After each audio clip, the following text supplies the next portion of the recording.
بسم اللہ الرحمن الرحیم۔ سب سے پہلا اصول اہل بیت علیہ الصلوۃ والسلام کی زندگی کا یہ تھا کہ وہ چیزوں کے چناؤ میں معیار عقل کو بناتے تھے۔ ہم معیار بناتے ہیں سب سے پہلے محبت کو۔ محبت بھی وہ قابل قبول ہے جو عاقلانہ محبت ہو۔ اگر محبت عاقلانہ نہیں تو اس کے سارے ایکشنز بھی کیا ہو جائیں گے؟ ان لوجیکل ہو جائیں گے۔ جتنے جذبات خدا نے دیا آپ کو، وہ غصہ ہو، وہ شہوت ہو، وہ قوہ ادراک ہو، ان تمام تر جذبات کا معیار کیا، ترازو کیا ہونا چاہیے؟ عقل ہونی چاہیے۔ اب آپ ویسٹرن سوسائٹی کو ذرا اسٹڈی کریں، 18ویں صدی سے پہلے ان کے جتنے اعمال تھے، جب وہ دیندار تھے، جب وہاں پہ چرچز کی گورنمنٹ اور حکومت ہوا کرتی تھی، ان کے سارے جو ایکشنز تھے وہ غیر عاقلانہ تھے۔ مطلب یا وہ بالکل نیچے تھے یا آج بالکل اوپر ہیں، یعنی یا افراط میں تھے یا تفریط میں تھے۔ تعادل آپ کو ان کے وجود میں نظر نہیں آتا۔ مثلا پہلے کلیسا اور چرچز میں ان کا حکم تھا جو پادری بنیں گے مثلا وہ شادی نہیں کرے گا۔ اب یہ جو عمل تھا یہ غیر عقلانی تھا۔ یہی بدھسٹ کے پاس ہے کہ بھائی جو مولوی بنے گا، جو بدھسٹ بنے گا، وہ کیا نہیں کرے گا؟ شادی نہیں کرے گا۔ اب ظاہر شادی انسان کے وجود اور انسان کی ضرورتوں کا ایک حصہ ہے۔ ازداد نسل کے لیے خدا نے انسان کے اندر یہ جنبش رکھی ہے۔ تو آپ نے کیا دیکھا کہ آج بھی ان کے اخباروں میں سب سے زیادہ گناہ کے کیسز کلیسا کے اندر سے نکلتے ہیں۔ ہم جنس پرستی کے کیسز ان کے کلیساؤں سے نکلتے ہیں۔ لوگ کیا ہو گئے؟ اپنے مولویوں سے بدزن ہو گئے، یعنی جنہوں نے معاشرے کی تربیت کرنی تھی وہی بدترین گند کے اندر پڑ گئے۔ اس کی وجہ کیا ہے؟ کیونکہ وہ جو شرعی حکم دے رہے تھے وہ بڑا illogical تھا۔ یہاں پر بھی آپ کو شکر خدا ادا کرنا چاہیے کہ آپ مسلمان ہو، خدا نے جو قانون بنائے ہیں وہ آپ کی آسانی کے لیے بنائے۔ اب خدا نہ خواستہ خدا کوئی ایسا قانون بنا دیتا جو انسان کی فطرت کے خلاف۔ کہتے ہیں کہ اسلام دین فطرت ہے، اسلام کا کوئی بھی قانون فطرت کے اگینسٹ نہیں ہے۔ اب میری چاہت کے اگینسٹ ہو سکتا ہے، میری پسند کے اگینسٹ ہو سکتا ہے، میری مرضی کے اگینسٹ ہو سکتا ہے، لیکن وہ اسلام کا قانون فطرت کے اگینسٹ نہیں ہو سکتا، نیچر کے اگینسٹ نہیں ہو سکتا۔ تو انہوں نے جو قانون بنائے نیچر کے اگینسٹ بنائے۔ اللہ نے انسان کو شہوت دی، شہوت کے اگینسٹ انہوں نے ایک فقہی قانون بنایا، مطلب حرام تھا ان کے شادی کرنا۔ آپ اگر لندن گئے ہو تو لندن پہ ایک برج ہے جہاں پہ بادشاہ نے شاید اپنی بیوی کو لٹکا کے اور پھر جلا کے اس کی راکھ بنا کے ہوا میں اڑا دی تھی۔ لوگ بڑا اس برج کو دیکھنے جاتے ہیں۔ یہ پروٹیسٹنٹ کیوں نکلے؟ پروٹیسٹ کا مطلب کس کے اگینسٹ انہوں نے پروٹیسٹ کیا؟ آج جتنے کرسچنز ہیں وہ زیادہ تر کیا ہیں؟ کیتھولک بہت آپ کو کم ملیں گے، پروٹیسٹنٹ کس کے اگینسٹ انہوں نے پروٹیسٹ کیا؟ اپنے پوپ کے اگینسٹ پروٹیسٹ کیا، جو ان کا سب سے بڑا، یعنی آج شیعوں کا مثلا ولی فقیہ آیت اللہ خامنہ یہ ہے۔ اس زمانے میں سمجھو ان کا ولی فقیہ کون تھا؟ وہ پوپ تھا۔ پوپ کے اگینسٹ اس نے کیا کیا؟ پروٹیسٹ کیا۔ وہ پروٹیسٹ بھی شادی کے معاملے پر تھا کہ مثلا ایک ہی بار شادی کرنی ہے، اس کے بعد شادی نہیں کرنی، اسی بیوی کے ساتھ کیا کرنا ہے؟ وفا کرنا ہے۔ اس نے کہا میری بیوی نے میرے ساتھ بے وفائی کی ہے لہٰذا مجھے اجازت دی جائے، وہاں سے اجازت نہ ملی، اس نے پروٹیسٹ کیا اس کے اگینسٹ۔ یعنی یہ جو لاز تمہارے ہیں یہ اگینسٹ دی نیچر ہیں، فطرت کے اگینسٹ ہیں۔ تو ایک بہت بڑا طبقہ کیا بن گیا؟ بے دین بن گیا۔ یہی چیز بدھسٹ میں تھی۔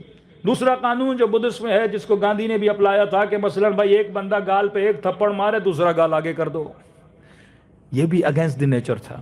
بدھسٹ کہتے کوئی قتل بھی کر دے، مار بھی دے، تم نے خون نہیں بہانا، تم نے کسی کو نقصان نہیں دینا، یہ بھی اگینسٹ دی نیچر تھا۔ اس کی وجہ سے ان کے لوگ کیا بنے؟ دین گریز بنے، دین سے بھاگنے لگے۔ غصے کے وہ خلاف تھے۔ اسلام غصے کا منکر نہیں، اسلام شہوت کا منکر نہیں، اسلام امیجنیشن ادراک کا منکر نہیں۔ اسلام کہتا ہے اگر اللہ نے یہ تجھے طاقتیں دی ہیں یہ مقدس طاقتیں ہیں، یہ بہترین طاقتیں ہیں، اگر ان طاقتوں کو انسان سے چھین لو گے تو انسان بچے گا نہیں، نہ نسل بچے گی۔ اگر انسان میں غصہ نہ ہو تو جہاد پہ کون جائے گا؟ اگر انسان میں غصہ نہ ہو تو مرد میں غیرت کیسے آئے گی؟ اگر انسان میں غصہ نہ ہو تو اپنا دفاع کیسے کرے گا؟ یہ غصہ ہے جو تجھے دفاع کرواتا ہے، یہ غصہ ہے جو تیرے اندر غیرت کو پیدا کرتا ہے، یہ غصہ ہے جو تیرے اندر طاقت پیدا کرتا ہے تو اپنا حق چھینے۔ ارے بندے خدا، اگر تیرے اندر غصہ نہ ہو تو بندہ کمانے کے لیے کیسے جائے؟ یہ وجود کے اندر جو ایگریشن پیدا ہوتا ہے یہ کس چیز کی وجہ سے؟ غصے کی وجہ سے۔ ایک گاڑی چلتی ہے آگ کی وجہ سے، غصہ انسان کی باڈی میں آگ کا کام کرتا ہے، غصہ وجود کے ایندھن کو جلاتا ہے، لیکن یہ کون بتائے گا میں نے غصے کو کہاں پہ استعمال کرنا ہے اور کہاں پہ استعمال نہیں کرنا؟ یہ تمہاری عقل بتاتی ہے جو تمہارے وجود میں توازن کو پیدا کرتی ہے۔ یہ وحی پروردگار عالم ہے جو مجھے سکھاتی ہے کہ میں نے غصے کو کہاں استعمال کرنا ہے، میں نے شہوت کو کہاں استعمال کرنا ہے۔ اور تیسری چیز ہے قوت ادراک، امیجنیشن، جو خدا نے ہر انسان کو دی ہے، جو آپ سوچتے ہو، جو آپ پلان کرتے ہو، جو آپ ریسرچ کرتے ہو اپنے مائنڈ کے ذریعے سے کرتے ہو۔ اس کے بھی یہ منکر تھے۔ گیلیلے کا آپ نے سنا ہوگا، بہت بڑا سائنٹسٹ، اگر کہا زمین گھومتی ہے کہ اس کو پھانسی دے دو، کوئی بھی نئی ریسرچ لاتے تھے یہ سارے پوپ اور یہ سارے مولوی اس ریسرچ کے کیا ہوتے تھے؟ منکر ہوتے تھے۔ یہی کردار بعض مسلمان کے مولویوں نے اپنایا کہ بھائی فوٹو لینا بھی حرام ہے، ٹی وی دیکھنا بھی حرام ہے، یہ کام بھی حرام ہے۔ اور اسی مولوی سے پاکستان میں کسی نے پوچھا کہ جناب آپ اتنے فوٹو کیوں نکلوا رہے ہیں؟ کہا بھی اس مسئلے میں سوچنا پڑے گا، فتویٰ چینج ہوتا رہتا ہے، زمانہ بدلتا رہتا ہے۔ یعنی اتنی تنگ نظری کہ انہوں نے کیا کیا؟ سائنٹسٹوں کو مارا، لوگوں کو شادی کرنے سے روکا، لوگوں کو غصہ کرنے سے روکا۔ اب سوسائٹی نے کیا کیا؟ بم کی طرح پھٹی، ان کے اگینسٹ نکلے۔ اب اس کے بجائے کہ وہ سیدھے راستے پہ چلتے، اب وہ کہاں چلے گئے ہیں؟ افراط اور تفریط میں چلے گئے ہیں۔ پہلے یہ تھا کہ شادی کرنے کی اجازت نہیں تھی، اور آج دیکھو LGBT اور پتہ نہیں کیا کیا، مطلب شہوت کو نارمل حد میں رکھنے کے بجائے وہ کہاں پہ نکل گئے۔ کہ میں لاسٹ ٹائم جرمنی گیا تھا تو کہا مولانا اب پروٹیسٹ یہ کیا جا رہا ہے، یہ تو ہو گیا کہ مرد کی مرد سے، عورت کی عورت سے، اب ایک قدم آگے بڑھ گئے ہیں کہ اب ہمیں یہ اجازت دی جائے کہ مرد کی حیوان کے ساتھ، اینیملز کے ساتھ شادی ہو جائے، اور شاید اس کو بھی انہوں نے اپروو کر دیا گیا ہو۔ تو مطلب پہلے اس لائن سے نیچے تھے، اب اس لائن سے آگے نکل گئے، اور اتنے آگے نکل گئے ہیں کہ ان کو سمجھ نہیں آ رہی کہ انسان کو کیا کرنا چاہیے۔ یعنی سوچ کر بھی انسان کو اپنے آپ سے شرم آتی ہے۔ کیوں؟ کیونکہ یہ سارے جذبات ان کے اندر تھے، لیکن جذبات کو جو چیز لیول میں لانے کے لیے تھی، جو عقل، اور جو عقل وحی خدا سے متصل تھی، جو عقل جو اہل بیت علیہ الصلوۃ والسلام سے متصل تھی، وہ اتصال ان کا ٹوٹ گیا، تو لہٰذا ان کو پتا نہیں کہ میں نے کیسے چلانا ہے۔ یعنی بہترین گاڑی تو ہے پر ان کے پاس بریک نہیں ہے، بہترین پلان تو ہے لیکن پلان کو اتارنے کے لیے ان کے پاس کوئی وسیلہ نہیں ہے۔ یہ نعمت پروردگار عالم ہے کہ خدا نے تجھے یہ احساس بھی دیا ہے، اور اس احساس کو چلانے کے لیے تعلیم محمد اور آل محمد بھی عطا کی ہے۔ صلوات پڑھو محمد و آل محمد۔ صرف جذبات کا ہونا کمال نہیں ہے، جذبات ہوں اور انسان کو پتہ نہ ہو کہ میں نے جذبات کو کس کے لیے یوز کرنا ہے، تو اس میں اور حیوان میں کوئی فرق نہیں ہے۔ ان فی خلق السماوات والارض واختلاف اللیل والنہار لآیات لأولی الالباب، خدا کہتا ہے زمین کے خلق کرنے میں اور اس کے بنانے میں نے آیتیں رکھی ہیں۔ کس کے لیے؟ صاحبان لب کے لیے، اولی الالباب۔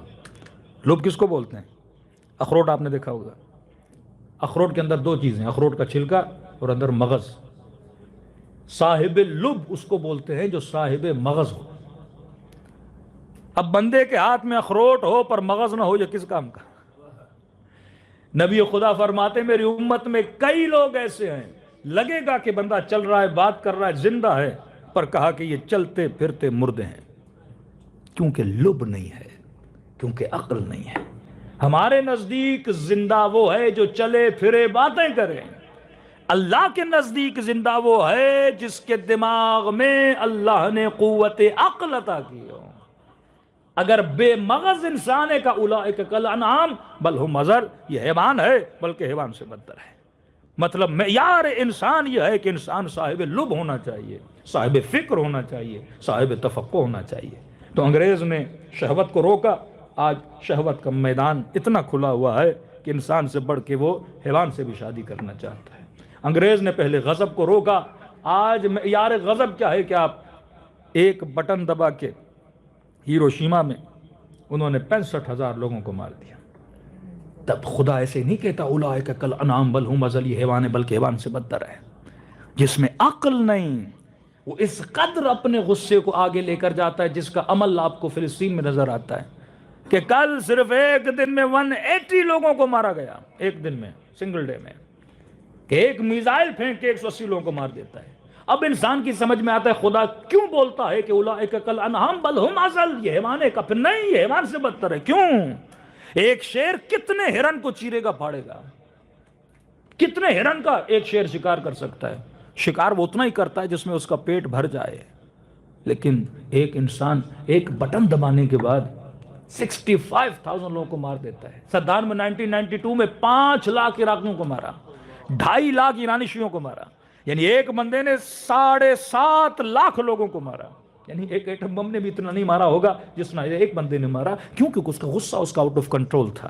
اسے نہیں پتا کہ میں نے اس کو مینیج کیسے کرنا ہے. اور یہی غصہ اگر خمینی میں آتا ہے تو وہ ایران میں انقلاب برپا کر دیتا ہے، وہ نظام ولایت فقیہ کو قائم کر دیتا ہے. اور یہی اگریشن اور غصہ امیر المؤمنین میں آتا ہے تو ضربت علی یوم الخندق افضل من عبادت الثقلین بن جاتی ہے کہ میں نے غصے کو کیسے استعمال کرنا ہے. غصہ صرف دھاڑنے کا نام نہیں ہے، غصہ صرف مارنے کا نام نہیں ہے، غصہ صرف ایگریشن کا نام نہیں ہے. اگر غصہ عقل کے ساتھ کنٹرول ہو تو کبھی والکاظمین الغیظ کرنا بھی باعث صفت نعمت الہی ہے، اور کبھی لڑنا بھی نعمت الہی ہے. یعنی صرف لڑنا اللہ کو پسند نہیں ہے، کبھی لڑنا اللہ کو پسند ہے، کبھی صبر کرنا اللہ کو پسند ہے. کبھی تلوار نکالنا شجاعت ہے، کبھی تلوار کو نیام میں ڈالنا شجاعت ہے. ایک مرتبہ کوئی نبی کی بے احترامی کر رہا ہے، نبی کے دفاع میں تلوار نکالنا شجاعت ہے.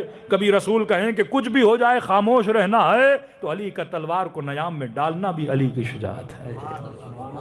صرف خیبر فتح کرنا شجاعت نہیں ہے، بلکہ طاقت کے ہوتے ہوئے طاقت کو استعمال نہ کرنا، یہ اس سے بڑی شجاعت ہے.